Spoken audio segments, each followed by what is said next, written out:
মন্ত্রণালয়ের আমরা এই মিথ্যা আশ্বাস আর চাই না, কারণ মিথ্যা আশ্বাস দিয়ে মন্ত্রণালয়ের লোকজন হয়তো ভালোই আছে, কিন্তু আমাদের ফ্যামিলিগুলো ভালো নাই, আমাদের ফ্যামিলিগুলোর খুব করুণ অবস্থা। অতএব আমরা আমাদের দাবি না আদায় হওয়া পর্যন্ত কেউ রাজপথ ছাড়বো না। আমরা যেমন জুলাই গণঅভ্যুত্থানে অনেকেই জীবন দিয়েছে, তাদের নিয়ে আমরাও জীবন দিতে চাই, নয়তো আমাদের দাবি আদায়, আমাদের দাবি মানতে হবে, না মানা পর্যন্ত আমরা এই রাজপথ ছাড়বো না।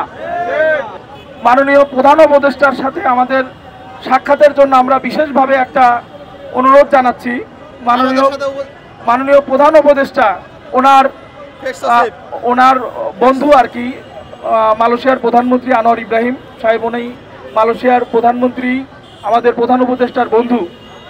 অতএব আমরা চাই, বন্ধু তো বন্ধুর জন্য অনেক কিছু করে, আমাদের পরিবারগুলো যেন ইউনূস স্যারের সহায়তায় বেঁচে যায়, না হলে আমাদের মরা ছাড়া কোনো রাস্তা নাই।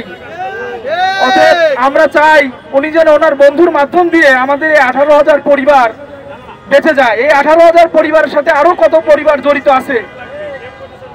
অনেকের মা অসুস্থ হয়ে গেছে, আমার এক বন্ধু, ওনার মা পাবনা সদর হসপিটালে ভর্তি আছে, ঋণের বোঝায় জর্জরিত হয়ে সেখানে জর্জরিত অবস্থায় আছে, কারণ ওনার ছেলে অনেক টাকা পয়সা ঋণ করে আছে। উনি এই ঋণের জন্য ওনার আজকে এই অবস্থা।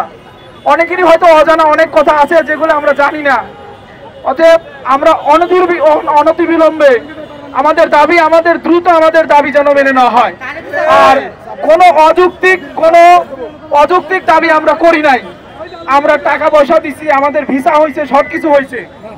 আলমগীর ভাই এখানে একটু আসেন, আলমগীর ভাই।